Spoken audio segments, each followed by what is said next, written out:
for him to take his time to act like that on stage when he's not feeling well, when he's exhausted, I thought it was a very gracious move. Now you have Elon Musk as well. Whom do you see be a better visionary?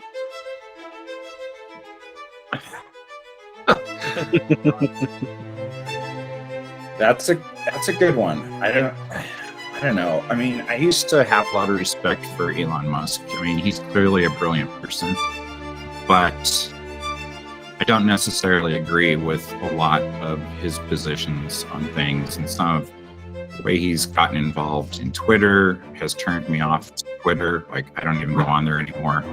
It feels to me like he embraces chaos, which is not necessarily good for society. And I can't stop laughing here. Okay, just tell me this. And if you are connecting with me just to try and sell something, I'll drop you faster than a hot cast iron skillet in your bare hands.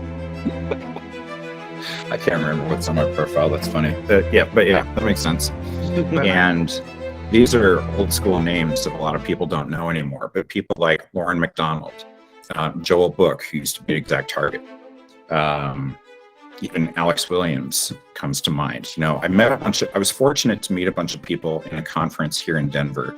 Stephanie Miller is another one. They're looking for a job, and I know somebody who's looking to fill that kind of a role. If it's people I've worked with in the past and I can connect them into another role somewhere else, whatever the case is, I'm always happy to make those connections for people because of that obligation I feel towards the community to give back as much as people before me gave to me.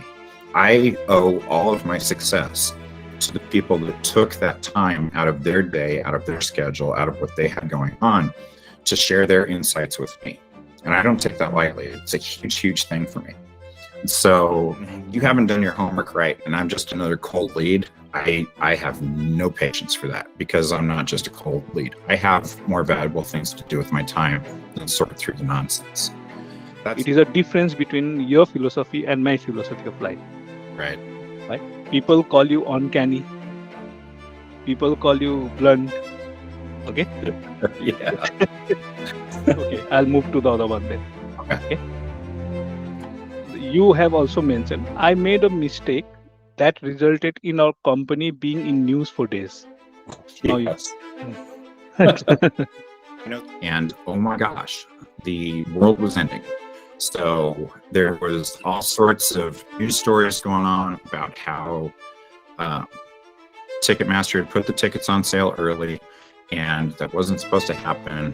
And people on all sides of the media spectrum were saying it was some kind of bizarre conspiracy. You came to this later to understand there was some inside information that people were passing on, no? Did not know beforehand at all. People who thought they were privileged weren't able to get their seats for the events that they wanted, and I think they leaked it to the media and made a big deal out of it. Mistakes are where the real learning opportunities happen. Now, tell me one thing. In your profile, you have written, okay, I am the first SFMC MVP. Yep. But when Adam has said that no, it is Chris Julo. So,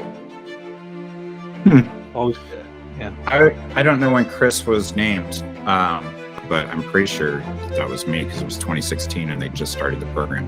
And Eliot, I cannot say enough good things about Eliot. He is an absolute rock star. Adam is the same way. I think the biggest difference is that the AMP script guide is the most timeless. When you look at how the Salesforce Marketing Cloud platform continues to evolve, our book was out of date as soon as it hit the shelf.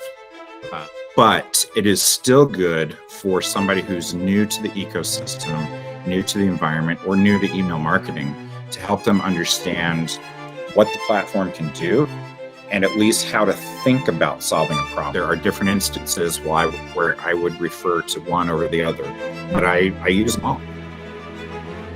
So tell me one thing. If you're given an opportunity to write another book in Marketing Cloud, you'll write a book? And Salesforce had people that came up to us and said, you can't do that because you didn't pay to give the book away here. I'm like, this book is about your platform. We're giving this away. What I didn't understand. I still don't. Joel Book, but I mean, Joel's not in the ecosystem anymore, but because he retired. Alex Williams is one of my favorite people ever. Brian Brahms works for Salesforce, and he's on the partner side of things. James Lamb. James is outstanding. Greg Gifford, fantastic human being. Guilda at Salesforce. She's the queen of all of this. She's responsible for keeping this community together, and she does an outstanding job of that. I think she's very underappreciated within Salesforce personally. I don't think Salesforce management understands how good she is and what a great job she is doing for them.